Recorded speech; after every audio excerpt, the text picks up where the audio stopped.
You can't hear us? Amateur hour over here. It's going to be one of those silent movies? Yeah, we're going to do it in black and white and subtitle it. Okay. All right. Are we ready? I'm rolling. Who are you people? Anyway, can you? What is your name? Andrea. Andrea I'm Eric. and Eric. And where and when were you born? Oh. I was born in Texas. Texas. Yeah. In the United States. I was born in California in July. All right. Yeah, February. But where in California? Modesto. Oh, Yeah. That's a good place to be born. Yeah, I know you'd like it. So, what was it like growing up in Texas? We'll start with you, Andrea. Well, I moved away when I was 4, so I don't remember Texas. Uh-huh. But I claim Arkansas as growing up. You grew up in Arkansas Yeah, then? yeah. And there was nothing to do. There was nothing to do? No, it had, I think, 18,000 people in my town. Uh-huh. And well, actually, the town that I lived in was like 1,100. And then the big city was like 18,000. So there was nothing was to the do. big city, That was the huh? big city within a couple hours. Yeah. It was about 18,000 people.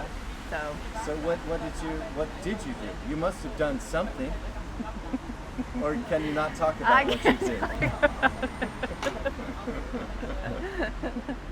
my mom might be viewing this. No, she wouldn't. But no, I did hang out with friends, but then I got into trouble, and that's when I moved to Florida. And so my high school years were spent in Florida. Because you were such a troublemaker and Yes. Really? Yeah. Yeah. And you were sent away to Florida to Yeah. go to school. Yeah. Oh, I didn't know that. I didn't know you were a bad girl. Yeah. For a couple years. Okay. And Eric, you grew up in Modesto for a short while. Short while. I moved to Arkansas when I was 8. Uh-huh. Yeah, and so I moved to a much smaller town, 2,500 people. What, That was Darnell or Danville? Danville. I ended up graduating from Darnell, but there's only like 5,000 people there. So, not And that's much around bigger. Russellville as well. Yeah, across the river, not far from where she went to school. Oh, okay. So Yeah. you guys grew up in the same area. Same area. Yeah, but we never knew each other then. Yeah. Okay. And how was it like for you growing up? What did you do? I found lots to do, but I was outdoors a lot, so we'd spend a lot of time running through the woods or just, playing outside as kids, because that small of a town, all you have is country. You have mountains, you have woods, you have country, and so, yeah, we spent I was our time allergic outside. to everything when I was growing up. I was allergic to trees and grass and all that, so I wasn't. You were allergic to trees and grass. Yeah, yeah.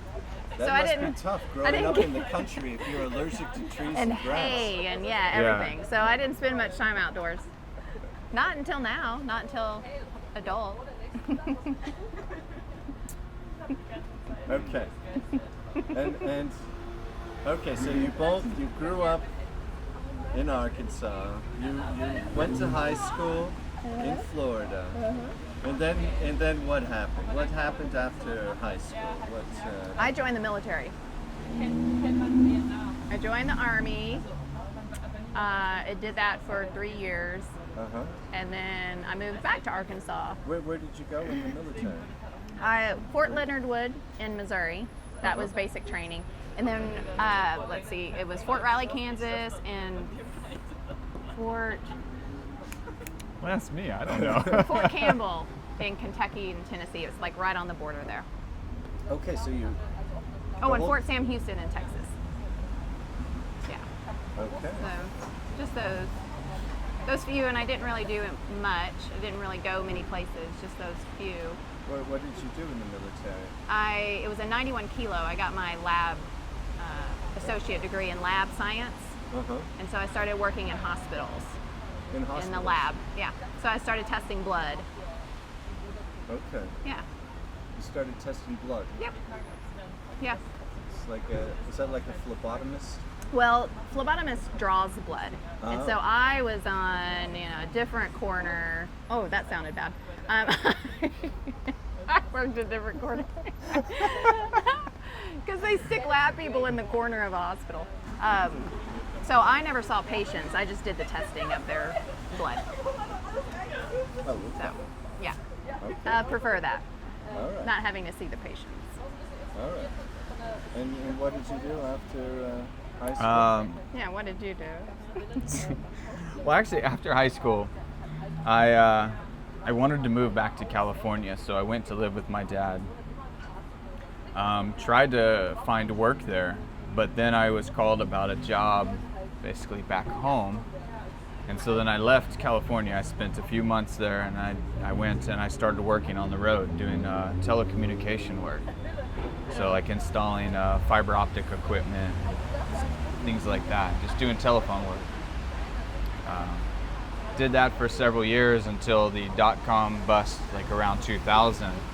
When all that crashed, I ended up just basically back in Dardanelle and started working locally there, but still predominantly working on the road. I serviced poultry equipment for Tyson Foods. So did that for a number of years. So I kind of really just didn't have much direction then, you know. I just whatever, take a job and work, and it was good money, and traveled around. So I got to see a lot of the U.S. doing that. You know, I spent probably about 5-6 years just traveling across the U.S. working in just different places, and that was good. But you know, as you get older, you start wanting to not travel as much. And back in 2003 is actually when we met, and so it made it a little harder to want to travel and be gone so much. So things just. It was nice at first. Yeah, she liked it at first. What, when Yeah. he was away, or? Yeah. And Because we'd see each other 3 days a week, and that was perfect. right? Oh, you were serious. Very serious. And you know, I actually think it's great too. It is kind of because finding somebody that's okay with you being gone for 3 days or 4 days a week, it's difficult. Like sometimes you start a relationship, it's I want you here all the time, you know, and it can be very little constricting. And so we actually, I think it was probably very healthy for both of us that I still worked a little on the road and came home on the weekends. It's you enough know? to miss him, you know, when he's gone. Yeah. So then when he returned, it was, Yeah, it was even better. Yeah. I think she wants a little of that now. I don't know. Every once in a while, yeah. I still kick him out from time to time. Yeah, it's good. I want to leave from time to time. and how did you guys end up here at the Four Corners? Oh man. Yeah, so you know, it's been a long time coming actually. I've actually wanted to come back to Germany for a while now. And I've never been here. Yeah, last time I was here we figured up it was 19 years ago, 18 years ago. I was in Berlin. I never made it to Frankfurt. But we were on a tour. A friend of ours asked us to go on this tour, and it just ended yesterday, but we decided to leave a little early and actually came to visit you, Scott. Oh, Yeah. Yes, I'm so glad you did. And since I've been hearing about this Four Corners forever, we had to make a trip here. So And what do you think of the Four Corners so far? so far it's good. Yeah, Yeah. not bad. Yeah. Just good. Not Well, you bad. know, We've been here for like 20 minutes. You've only walked me in the door. I've gotten a beer and I've walked outside. That's the extent of my Four Corners. All right. I'm kind of getting low on my beer, so You know. That's Yeah, we haven't even started dancing. We haven't done anything yet. Oh, I want to see some dancing here. Yeah, we got to have That would be, a something. few more beers. Turn the music up. Oh. It'll be good. Raphael, So you have a question? You always have a question. I always have the same one. How about your beliefs? Do you have any spiritual beliefs? Yeah, I'll go first.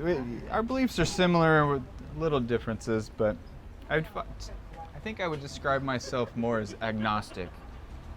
You know, I was raised Catholic, but as I've gotten older, I don't really have a belief in religion as much as I I believe there's something probably more spiritual in life, and but either way, it's not something that is a driving force for me like a religion would be. Like, you know, and of course, being raised in Catholicism, you'd say, oh my God, how did you come from that to being agnostic and just kind of not really having that faith?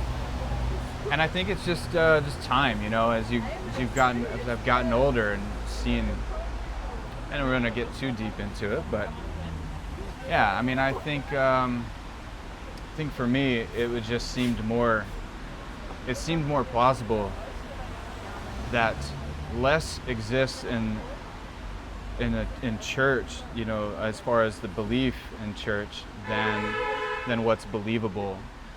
And so I've just found myself more in that side of things. Yeah. Well, I consider myself spiritual, but not religious. That means?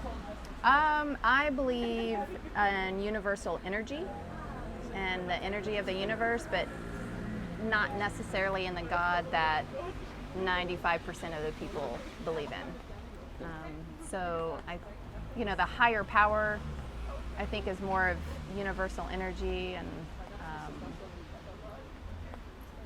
but organized religion, I'm not a believer in that.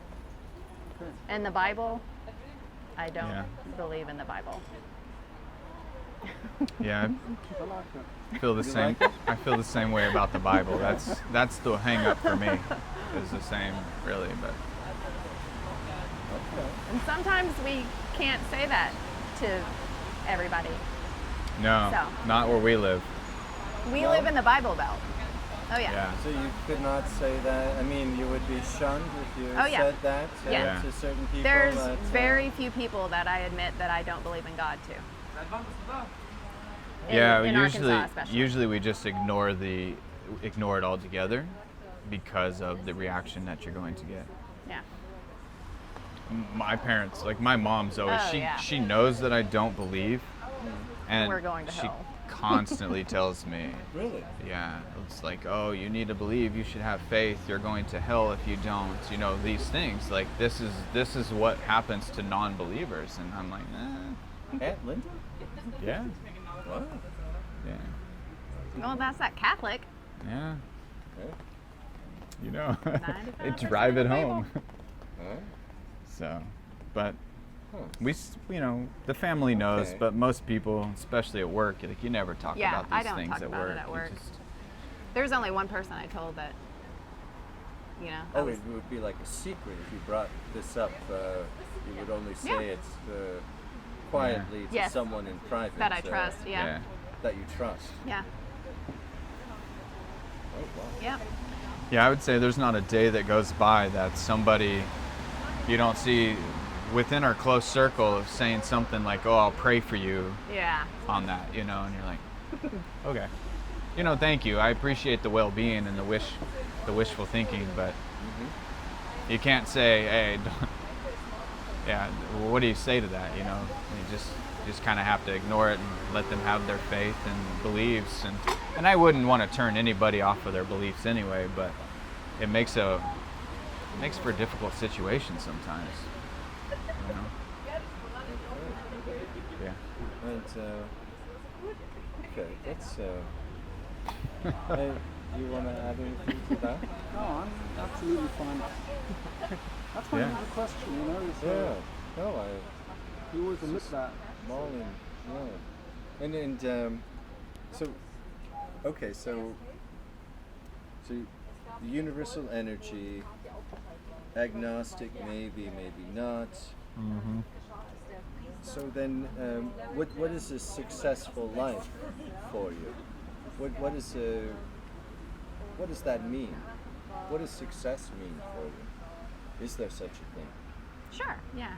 I think success is possible, but I think it depends on the person. Everybody's definition of success. What is it for you? I would think my main goal is to be happy, and so if I make certain decisions or goals and it leads to happiness, I think I was successful in that. Is happiness, do you think this is something you can attain? I mean, is there such a thing as happiness? I mean, can you actually like reach a point where you're just indefinitely happy, or is it just something that now and again you're happy? Or, I mean, or are you constantly chasing happiness? Yeah. I think if I'm successful, I am more happy than I am not. If you're successful. Yeah. So. You mean if you're more happy than you're not happy, then that would be the definition of success. If you're mostly happy. Yeah. Like I feeling think so, good. because I don't think that you can obtain like this. I don't think I can obtain just happiness that never ends. But Yeah, no. But I'm not always searching for happiness either, because I'm usually happy. Yeah, I mean, success is a strange one. I mean, like she said, it's different for everybody, and to put a definition on it, it's really difficult. But in our own personal, I think when you set out to do something, or if there's something I want to achieve and I achieve it, well, then I've been successful in achieving that. And if achieving happiness is your goal, then you're successful in that, and that's what you want. And some people's success is all money, and it's not really for me. But I like money, sure. I need to live, But and for me, it's the same as with like a career. Some people becoming the CEO of a Fortune 500, that's success. Like reach that, and you've been successful. That's great for them. I also don't want to be a CEO. I just don't want that for me. I think for me, it's enjoying life, and I find whatever way that I can to enjoy life in a reasonable way, and I don't want to bring harm onto others in doing so, but I just want to enjoy life, and that's, to me, is being successful. Just kind of living that stress-free, finding those things, like we want to take an adventure or something, knowing that I can do what I need to do to achieve that. And I feel successful in that. Like that brings me joy, it brings me happiness. And honestly, it's, I think it's a tough one though. This is one of these ones that's very subjective, right? Yeah, sure. And I'd say so far, You think you can attain just happiness? No, I don't think there's a permanent happiness. It always changes. Because what you think makes you happy, you'll come to find even sometimes achieving it, you're like, that wasn't really the happiness I was looking for. So were you successful? When I was, yeah, right? Well, are you successful? There you go. But if I do something that I think makes me happy and I end up being very happy with that and I'm living an enjoyable life, then yeah, I'm successful in that. If that gets old and I want to do something different and I go and do it and find out, that wasn't too good, well, that's unfortunate, Is that one of the difficulties, that things get old? Like you work hard to attain something and then you achieve it and then it's not what you thought it was going to be, or it doesn't the shine wears off, right? It's absolutely, it's like a new toy. It's great, you love it. You take it everywhere. Toys, right? The new toys are great. For like a day or a week. And then eventually it's just another object in the, in the room in that pile. Exactly. And it's. I think we're ever changing, so we should change as well. Yeah. And change what we're doing and change, every day we become a little different. Yeah. No, and that's a good thing about it is recognizing for us, like we recognize there's no set path, right? Far too often we're told things like, oh, you go to high school, you go to college, you meet somebody, you get married, you have kids, you start your career, you move through your career, you retire, then you die. Like, I don't think that's fair for anybody. I think you find what's good for you, and I think far too often people don't look to what makes them happy. I don't think people look they look for toward what they really want and then go society or after their that. family. Like we hide I mean, I have to hide being agnostic around most people, but yet that's my belief. Like, why should I? But it's the fact of it. Sometimes we have to hide. Well, you know, I think that far too often people do that way too much, though. The hiding aspect. They hide from what they truly want. Or who they truly are. Or who they truly are, And yeah. that's exhausting and depressing. Yeah. Oh, you're speaking from experience. Maybe. You know.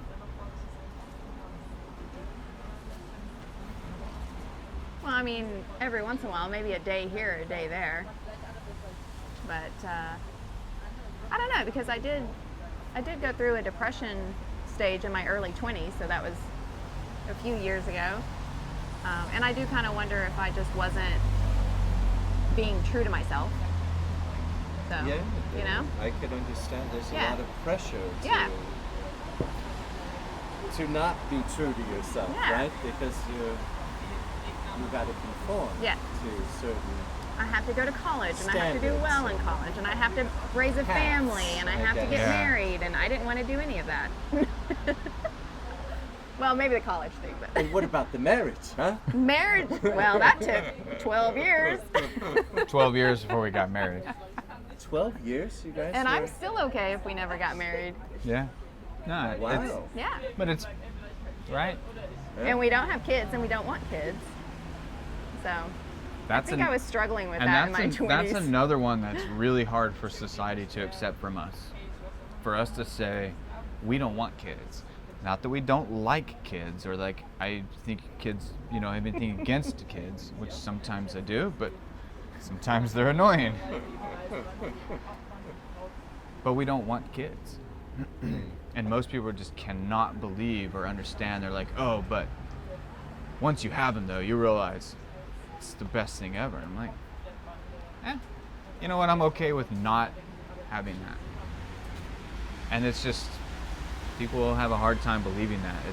I think it's just such a social norm that society tells us that we gotta get married and have kids and spend 50 years in a career doing something we may or may not like, usually not like, you know, for what? And then I think we enjoy life way too much to run it with kids. in all honesty, call it like it is, I'll say. That's how I feel about it sometimes. It's, you cannot, we wouldn't be here if we had a child.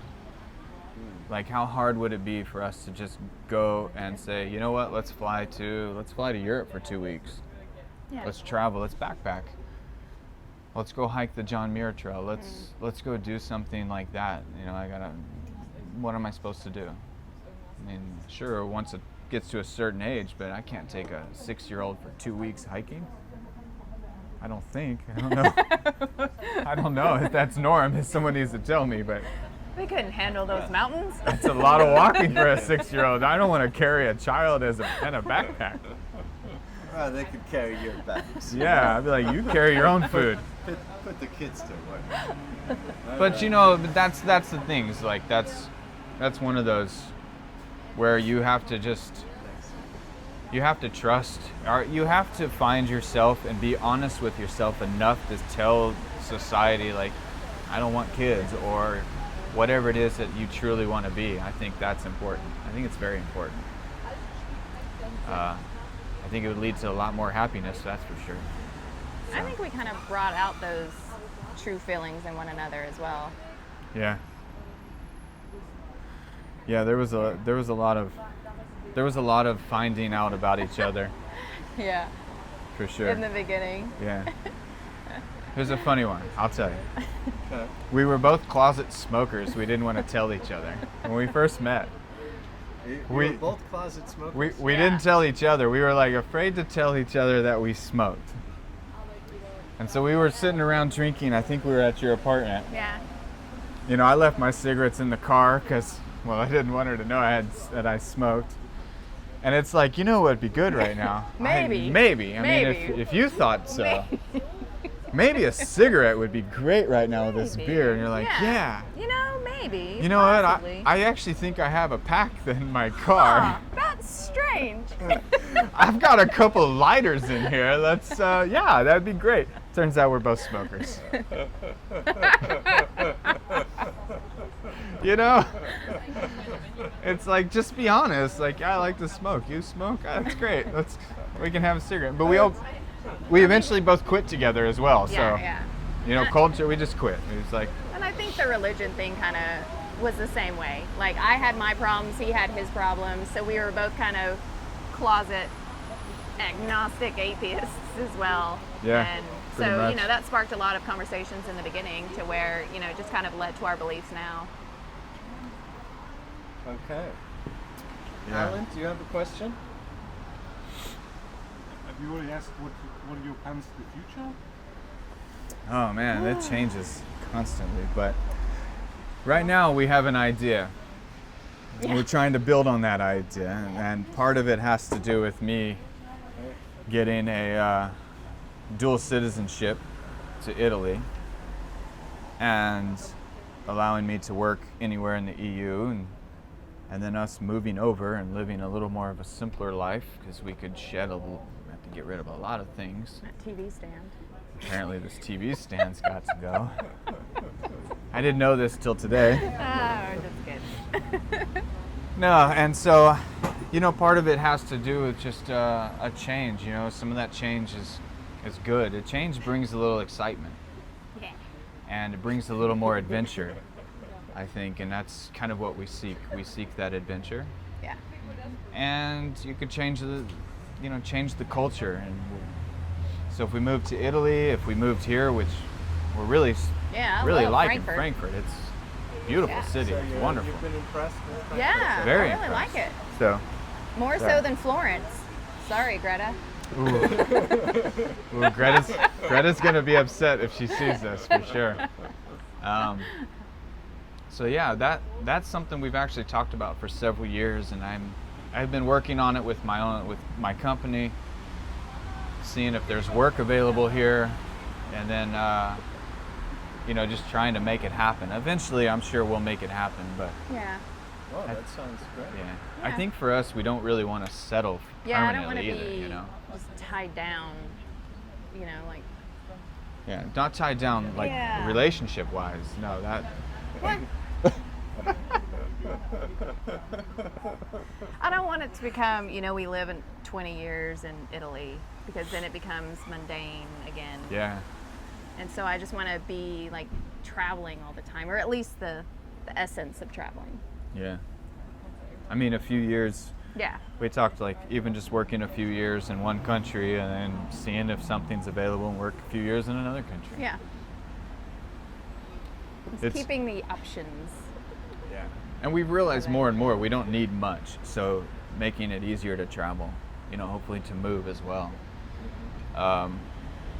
You know, when you sit somewhere too long, you just collect a lot of shit.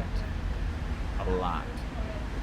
We've actually done really good these last several years of just purging. We go through the house every year. We don't buy new stuff, but we get rid of stuff. We just donate it all, get rid of it, and it feels so much better just to get stuff out of the house, you know, just clearing it out. I'm a little more attached to my things than she is, but that's okay. I'm working on Yep. that. And he takes longer to get ready. Does it? Oh yeah. Problem. Yeah, we're family, so you know, I know that. I take forever. Yeah. Ask Simona about that. Yeah. So that's, I think, future-wise, and that would be like 5 years, you know, 10 years, 15, Yeah, we're hoping 20 in the next years. 5 years. We'll, I just want to really just spend the time traveling. Hopefully I'm in a place financially where I can just keep moving. I think would be great. Yeah. That sounds great. Yeah. So, Sounds great. Rafael? I'm good. I'm good. yeah? Huh? You guys good? yeah, No, I we could can have take some- another beer, but Oh. Yeah. Yeah. Of course. Thank you very much for being on LisFUB. All right. Thank Thank you. Thank you. All right. I was going to do it that way as well, and I'm kind of